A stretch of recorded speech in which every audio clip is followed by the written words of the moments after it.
You're listening to the Do Something More podcast, and this is episode 20 with Cari Bartholomew performing historical reenactments for children.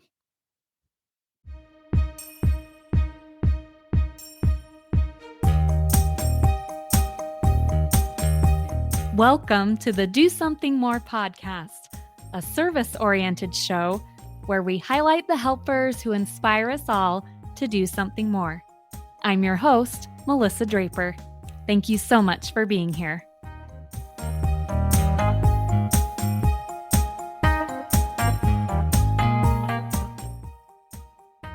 Welcome to another episode of the podcast, and today I am interviewing my neighbor, Cari Bartholomew, and I'm excited to have her on the show today because she's going to be sharing with us these awesome experiences she's had doing historical reenactment and storytelling representing Harriet Tubman. So, Cari, welcome to the show. Thanks so much for having me. Why don't you go ahead and just introduce yourself for us? Sure. My name is Cari Bartholomew, or Cara Marcel, which is my actual name.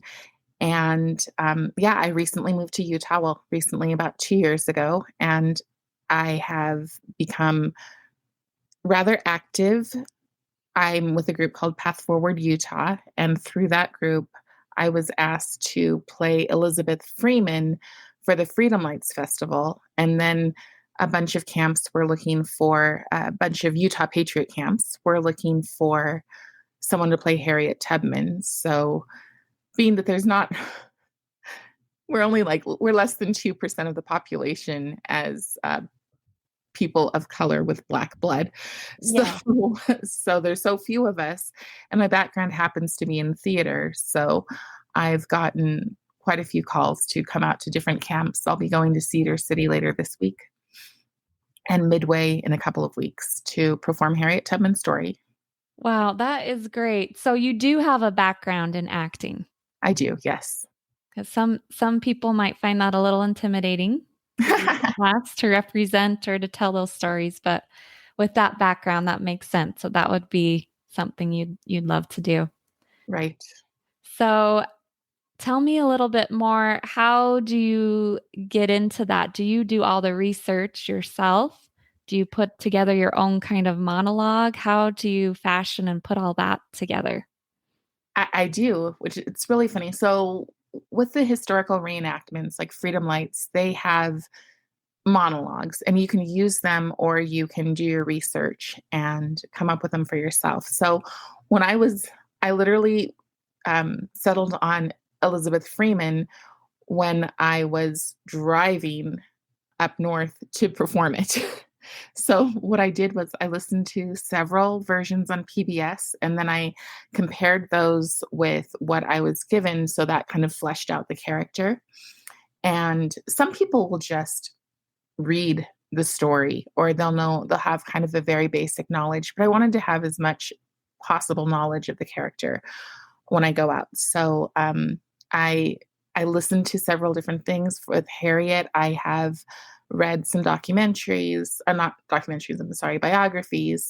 I've watched some documentaries, and then I feel a connection to her. So, Yeah, that's a lot of preparation and probably a little bit of pressure to make sure you want to represent her well. Exactly. And especially to get the history as accurate as possible. There's always reasons why people will bend history to be more convenient or fit more of a narrative. And I really want to be as exact as possible. I think it's really important that our children hear accurate representations, not only our children. I've had parents come up to me crying and saying, "Thank you for bringing this to life." So. Yeah, I think there is something powerful about not only reading it, but seeing someone take on that character as well. That can really drive home some of the things you're trying to teach. Right. So what are the ages of children that you generally do these presentations for? It's really all ages. And so I'm familiar enough with the character that if I have a 5-year-old in front of me, I perform it at an age appropriate level for a 5-year-old. And if I have a group of teenagers, I go more in depth. So it really just depends. I always want to, especially with Harriet, I want to drive across her very, very strong faith. And a few of the messages that I love that she says is that there is nothing in this world more important than freedom. If you're faced with death or freedom, then you go for freedom. And also that she had a humility. People would say, how did you find the strength to do this? And she'd say famously, "'Twas not me, 'twas the Lord." So telling these stories and also being delicate, because today there's a huge narrative of kind of that oppressed and oppressor. And I do not like it when people walk away feeling like they need to take on a personal guilt. So Mm. when I tell the stories, like last year when I did Elizabeth, one thing that really stood out to me was the woman who came up and gave me a hug, and she said, and she was crying, and she said, "I'm so sorry we did this to you." And I just said, wait a second. You didn't do anything to me. You don't even know my real name. I am not Elizabeth, and you are not people from 300 years ago. So, and then I had another person who said, "Thank you for telling it in such a loving way." Because the thing about Elizabeth Freeman and Harriet Tubman is that various people helped them, and they weren't all Black, nor were they all white. And so when I tell these stories, and I have to tell, because yes, they had horrible people in their lives. And so I have to tell the story of the horrible people. I try to even it out with the good people that also helped so that you can see a common humanity. And really, I just don't want people to walk away feeling guilty. Yeah, I love that. And the nuance of it too, of seeing these women as the three-dimensional characters Right. and people that they were. Right. So, yeah. Well, I love those are some powerful quotes. I love those. I would hope most people listening to this know who Harriet Tubman is, but do you want to also just give us a brief just overview of who she was and why you feel it's so important to make sure and represent her story? Oh, sure. So Harriet Tubman, when she was very young, she started off taking care of her siblings while her mother went to work in the big house. So by the time she was 5 years old, she was taken to work for people, and all she did, she was supposed to hold the baby, but if the baby cried, she would get whipped. So she's too little to be taking care of these children, and so she learned really quickly that people could be cruel. And one of the things that I like to say is that every time something bad happens, you can make something good about that. And I make sure to tell the kids that and have them repeat it. Every time something bad happens, what? And then they say, you can make something good. So, That's so what, empowering. yeah. And so when that was her first job. And then her next job, I think she was 7 years old. She had to go through the rivers in the freezing cold checking muskrat traps. And that was a horrible job, obviously. And she got very sick and they sent her home. So it was another moment where I tell the kids, so what was good that happened in this? So she was able to go home, and she worked with her mom out in the field. She was a super hard worker. And one day when she was about 13, she was walking into a store. And when she came in, as she was coming in, a runaway slave was trying to get away, and a person had picked up a store weight, and they threw it, and it missed that person, but it hit Harriet in the head. So ever since then, Harriet had visions that she believed were from God. And the thing is that these people, they couldn't read and write, but they knew Bible stories kind of handed down. And one of the things that Harriet did not love New Testament stories, especially the way they were used back then, because slave Mhm. masters would say things just like slaves obey your master, and they would just repeat that over and over again. She loved the story of Moses and how he helped his people, Mhm. he set his people free. So Harriet watched her two older sisters get taken away, and then they came for her brother, whose name happened to be Moses, and his mom hid him out in the wilderness for about 3 months and refused to let him go. And finally, at one point, the slave master and the buyer came to the house and said, "Where's Moses?" And she said, "The first person who comes into my house, I'm going to split their head open." And so they took her seriously. I mean, I'd say it must have been God, because to take a woman seriously, especially a Black woman, I think that would be a miracle. Mm-hmm. So that master was not a kind man, and Harriet eventually gets married, but she can't be free. Even though her husband is willing to buy her freedom, she can't be set free. And so she decides that she's going to run, and she gets her brothers and they start to run, and they get only a couple of miles away, and the leaves of the gum tree, which is the same tree that the cradle that they're born into, and as children they'll chew on the bark. That's why it's called the gum tree. But the leaves are very prickly, and so as they're running, their feet are all bloody, and they're just like, "Harriet, we need to go back." And so she goes back for about a month, and then she knows the slave train's coming, and she has a premonition that they're going to be sold. And so she runs again. And this time she ends up running on her own. And she runs through, I think, 3 states. And she's running for a month, and I think it's 300 miles. I get them confused between Elizabeth and her story. Right. So she runs, and when she gets to Philadelphia, she looks around, and the streets and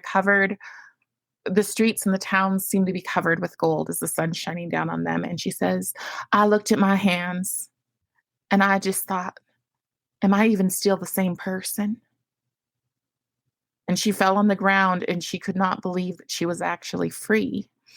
And as she stands up, not only is she free, but she realizes she is alone in her freedom.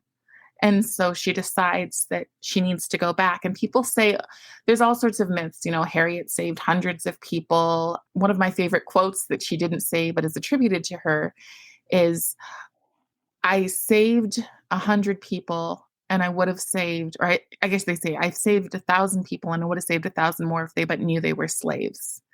And that's kind of how I relate to her, because I feel like there is a slavery of shackles and chains, but there's also a slavery of the mind that I think, Mm. especially a lot of African Americans have been taught to believe in. And so that's where my kinship is for her, because I'm really focused on trying to help as many people as I can realize that they're not victims, and that they can achieve, and they need to believe in themselves and not look for other people to be their leaders. So that's why I feel extremely passionate about doing her character. And I put song into it. So I sing a little bit, because that's how Harriet, when she would go back, the slaves, again, they couldn't read, they couldn't write, but they sang to pass the time, and they also sang to warn people. So they might sing a song like, they didn't sing "Swing Low, Sweet Chariot," they sang "Go Down Moses." But Mm. if they would have sang "Go Down Moses," if they were if they were carefree, they would sing it just kind of slow and whatever. And if slave masters were coming, they would sing it a lot faster. But these were coded songs to tell them how to move, whether or not they were in trustworthy territory. And so I will do that with the kids, and I will talk about walking through the river and how slaves were not taught to swim. Um, Mm. but one time she felt the Lord tell her, "Don't go the way you normally go through the river." And with every step she took, she had to trust. And it was just like Moses trusting in God to part the Red Sea. And no, they didn't part the Red Sea, but the water never went past her neck. And she never lost a single life because she trusted God in what she was doing. That's great. And such empowering messages that you share in there too, that I think can connect with anyone that might be listening or learning more about her history. Yeah, So, she's an amazing woman. And afterwards she was an abolitionist, and then she was a spy for the Civil War. Pretty powerful girl. So, yeah. Yes, I remember I actually did my 5th grade history report on Harriet Tubman. oh wow. But I think already you've shared more enticing things maybe than I did as a little 10 or 11-year-old, but But yes, I remember being fascinated with her story even then. So I can understand how the kids you're representing her to would be fascinated with it as well. So that's It's so great. cool, and it's a great way to get the kids to learn. So um I'm now homeschooling, and my son, for one of his history projects, is to take on a character, and he chose Nathan Hale. So he's 15 and he'll play Nathan Hale for 3 days, and he'll interact and ask questions. And he has to, my requirement is you have to read one biography, and you have to learn everything about their surroundings so that you can answer any question that someone puts towards you. So it's really great to engage and to get the kids passionate about learning. Yeah, what a great way to help them learn in a real hands-on way about some of this history. So, well, thank you so much for sharing a little bit more of that background and what you share in those presentations. What have you found is you've kind of alluded to this already, but what is your biggest why for wanting to go and volunteer and do these presentations of Harriet? I think that a lot of people have ulterior motives when they go to tell stories of history today. And I want the kids to see somebody who loves and values them as individuals, and doesn't want to horrify them or load them with things that are too heavy. I think the easiest way to put it is I feel like this work is mission work. It's missionary work. And especially if I can get them to understand that freedom of their minds is the most important thing that they can preserve, and that liberty is beautiful and is something that we need to never take for granted. So that's really why I do it. Everything that I do, every time I put my face out there, especially now, is because I want people to see somebody who is a minority, or I'm biracial, but people will just say black. And but I want them to see somebody who brings joy and who loves them as individual people. Yeah, that's powerful. And I definitely feel that when I read your Facebook posts and some of the experiences you've had with this, with representing her. So I also love that you do it all. You get up in costume and do all of that because I think too that can encourage children when they're fascinated or pulled into a story like that to then go beyond also and study for themselves, Yes. to not just take what someone else has said, but to say, hey, I want to learn more about that. Or I loved some of those ideas she shared. I want to explore that. And that can be a great opportunity to encourage them to learn in that way as well. Right. Well, wonderful. Well, you've said a couple of the ones. What are how many of these have you done throughout the summer? What are you've kind of told me some of the few, but I'd love to have you share what are some of the places that you're doing these and Sure. sharing your story. So far, I've been to Draper. I'll actually be performing this for the House minority and House majority in a couple of weeks. And I'm going to Cedar City this week, and to Midway in 2 weeks. And then I'm performing for the governor's Constitution press conference, but that one will be the story of Elizabeth Freeman. Yeah. So, and then I think I'm going to do a recording and put it on YouTube just so that it can be shared more places. Yeah, broaden your audience there. Yeah. That's great. That's a lot of time and commitment to go to all of those places and do that. I think it's, like I said, I feel like it's missionary work. So it's worth it to me. It's worth that time. Yeah. Have you had any other stories you want to share or challenges that you've overcome or experiences you've had while you've been going and doing these? There hasn't been challenges. It's been it's been kind of cute to watch the kids come up and say, "Oh, are you related to Harriet?" Oh, And, cute. um, and teaching them the songs has been I just think that you recall so much through music.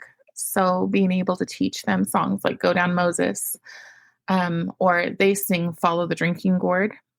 Mm. So yeah, it's been special and watching the parents who've come and watched get teary-eyed and really feel it. And really for me it is about it's kind of like a hug. I'm just like wrapping these people up and being able to leave them with grace and inspiration, I guess, is the reason why you do it. Yeah, I love that. And we need so much more of that in our society today. Yes. We have a lot. I shared that on a podcast a few weeks ago about sending a thank you to your elected officials, but we have a lot of negativity. And I agree with you and Phil there that any time that we can share the positive, good things and the ways that we're all positively connected can do so much. Yes. And with Harriet's story, I mean, it's not all positive. Like I talked to the Right. kids about It's like real. yeah, yeah. Like I talk to the kids about the slave train and I say that's not a train on wheels. That is shackles on your arms and shackles on your legs as you are piled up 30 people and you walk and I walk around the room as if you're shackled like that. But you also have to have the hope. And I feel like that is missing. It is perfectly fine to share the bad and the ugly, but you have to balance that with hope. Otherwise, we're going to add to a mental health crisis for people who don't need that burden. Yeah, that's so beautifully shared. It's true. It's not about ignoring the truth or the reality, but it's about sharing the hope and the humanity that we're all searching for. Yes. Yeah, I love that. Well, would you have any advice or encouragement for anyone else that's listening that has wanted to be involved in this same way or that shares some of those same convictions that you do and wants to be more involved in teaching children or engaging with history in that way? Any advice or encouragement you want to share? I think the first thing I would say is only do this if you're coming from a place of love. You don't have to be super talented. You don't have to be, you definitely don't have to have a background in theater. But if you're coming from love and you can express that in a way that gets that across to everyone, then you should do this. It's come and watch the Freedom Lights Festival. Every booth is a story and they last maybe 10 to mine is 17 minutes. It's a little bit longer, but your kids will get a kind of a firsthand knowledge. They see the people in costumes, and I think that it really strikes their interest. And I think another thing that's really important is we should not be afraid of history. I always say, well, and it's not my quote, obviously, but those who do not know history are doomed to repeat it. So I think that's an extremely important thing is that we know our history, but also that we appreciate rather than scorn those who came before. Yes, that's great. Knowing it and then appreciating what those have done before or the experiences they've had and recognizing those. Mhm. So, when is the Freedom Lights Festival? I'll put a link to it in our show notes, but for anyone that's listening and is interested. It's September, I think 17th, 18th, and 19th. Okay, so in September. So, Yes, plenty of time to get it on their calendars. exactly. But Yes. yeah, I'll put a link to it for anyone that's listening and they're wanting to be involved or to go and see that. So, well, Cari, thank you so much for coming on the show today and for being willing to share Harriet's story and also a little bit of your own. Yeah, I know you are a fellow podcaster, so would you like to share where others can find you? sure. My podcast is called it's my real name, which is Carib Marcel, and then it's Be Not Afraid. So it's kind of long. It's on YouTube. I do long form interviews, especially with people who are not afraid to stand today, and also people who've stood in the past. A lot of people who've escaped communism. That's really my focus. Well, that's great. So, yeah, I will leave links to that as well for anyone that wants to go and hear more of those. So, Cari, thank you so much for coming on the show today, for sharing about Harriet and for all that you do to share history with our children. Absolutely. It's been a pleasure. Thank you. That concludes my interview with Cari Bartholomew. And I just love hearing and feeling Cari's passion and heartfelt reasons for why she does what she does and why she takes this time to volunteer and to present these reenactments at all the many places that she does. Her passion for sharing history, and as she says, not to create fear of it, but to give those listening a full appreciation of history and of the people that are involved in that and the empowerment that you can feel from knowing and studying their lives. And she draws you in. Didn't you just love hearing those stories about Harriet?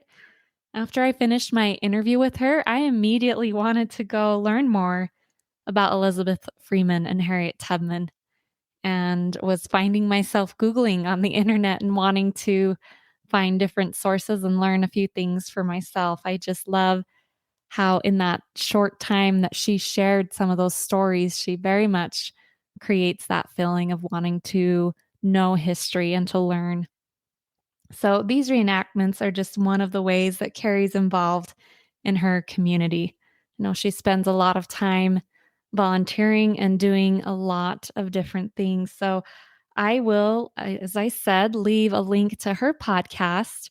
If you're interested in learning more about what she does, you can go and listen or follow that to learn more about her and the things that she's involved in.